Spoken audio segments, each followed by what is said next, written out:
Travelling వీడియోలో ఎలా తీయాలంటే, ఇప్పుడు మన అద్దం ఉన్నది. మనం కెమెరా ముందు మాట్లాడతాం కదా!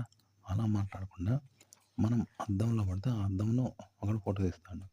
అప్పుడు ఎట్లంటే మనం నేరుగా కెమెరాకి స్టిల్ ఇస్తలేం. కెమెరా మనల్ని నేరుగా తీస్తది. అద్దంలో షూట్ చేస్తాను. అద్దంలోనే మనల్ని షూట్ చేస్తాంగా. అలా ఉండాలనమాట. అలా దిగాలంటే కెమెరాకు మనకు ఎలాంటి అనుబంధం ఉండకూడదనమాట.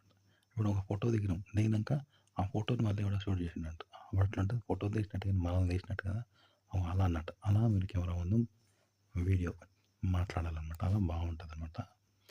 వీడియో తీయడం గూడా అక్కడి ప్రాంతాలను వీడియో తీయడం గూడా అలా తీస్తే బావుంటది. వాయిస్ గూడా అంతే. ఇప్పుడు మనం ఒక చోటికి పోతే ఎన్నో రకాల సన్నివేశాలలో ఎన్నో రకాలుగా మాట్లాడుకుంటారు. ఆడోళ్ళు, మగోళ్ళు గొడవ పడడం, నవ్వుకోవడం, వాళ్ళు సరసాలాడుకోవడం, ఒకరు వచ్చి కూర్చొని బస్ కోసం వెయిట్ చేయడం. ఎవరి పనులలో వాళ్ళుంటారు. మన కోసం, మన వీడియో కోసం మాట్లాడరు గదా! ఓ ఆ విధంగా వేరే వేరే సన్నివేశాల్లో, వేరే వేరే సమయాలలో, సందర్భాల్లో వారు మాట్లాడుకుంటారు కదా! మనకు సంబంధం లేకుండా వాళ్ళకి సంబంధాలతో వాళ్ళు మాట్లాడుకుంటున్నా. అలా మనకు సంబంధమైన వీడియో కూడా అలా మాట్లాడాలనమాట. వాయిస్ ఓవర్ అలా ఉండాలి. అలా మాట్లాడాలి.